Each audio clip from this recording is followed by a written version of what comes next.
After NBC's Lester Holt put Kamala Harris on blast about her inaction at the border, other mainstream media outlets are following suit. During yesterday's White House press briefing, a New York Times reporter asked Jen Psaki if all the pressure we are putting on the VP would ever encourage her to finally head to the border. The mounting criticism from conservatives, would that ever factor into a decision to send her down there? I mean, don't they have a point that if she has this task in front of her, should she not see the end cause as well as the root cause of? Psaki's answer confirmed the Biden administration's goal of doing the opposite of everything President Trump did, for better or for worse.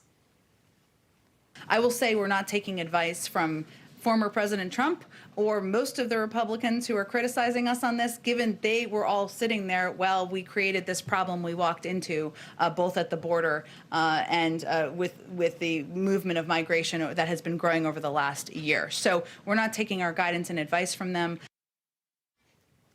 Even CNN, who we know skews very far left, they came out today saying Kamala's performance in Mexico and Guatemala has, quote, perplexed members of the White House. You know it's getting bad, Steve, when even the mainstream media isn't on your side anymore. That's right. And first, let me say, Jen Psaki just absolutely lied there when she said that we walked into this crisis. No, right. The border was under control and getting better all the time. This is a created crisis. But to your point of Kamala Harris ending up on the wrong side of CNN, believe it or not. Now, listen, that's almost an impossibility for a Democrat woman minority vice president. Think of how badly she has to fumble to get on the wrong side of CNN, and she's done exactly that. And I think this is something we've talked about previously on the show. It draws me back to the campaign in 2019, the 2020 race, where Kamala Harris did not have the political skills as a candidate to even make it to the voters. She could not make it to the Iowa caucus. I think she's showing that same lack of political skills now that she's in the White House, unfortunately. To discuss more on this, let's bring in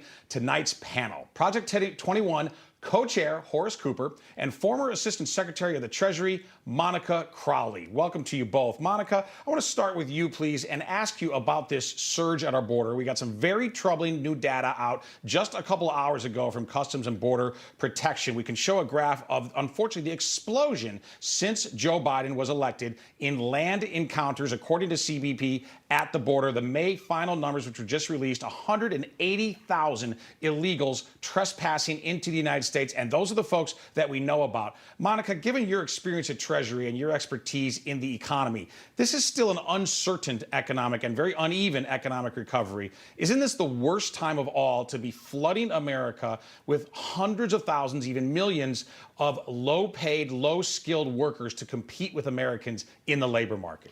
Yes, 1,000%. I mean, this is the worst possible time to be flooding the country with illegal immigrants. That number that you cited, Steve, that is a 21-year high. When I heard the press secretary, Jen Psaki, today talking about how President Trump and his administration left a mess at the border, that is outrageous dishonesty. President Trump actually solved the border crisis and largely solved the problem of illegal immigration. And the Biden team completely took all of those successful policies, remain in Mexico, catch and release, the border wall, and other very effective policies, threw them in reverse. So what you had today was the Vice President of the United States, Kamala Harris, hearing from the Mexican president, Guatemalan president, and El Salvadoran president, all saying that Biden's policies have created the incentive for this mass migration and mass illegal immigration.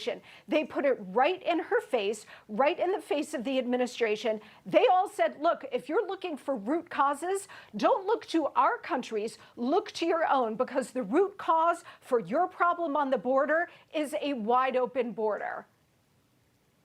Horace, we've been counting the days, it seems, since Kamala was assigned to take care of the crisis that the Biden administration created at the border. And it's interesting to me, it seems like, she's getting a lot of questions, obviously, from the media.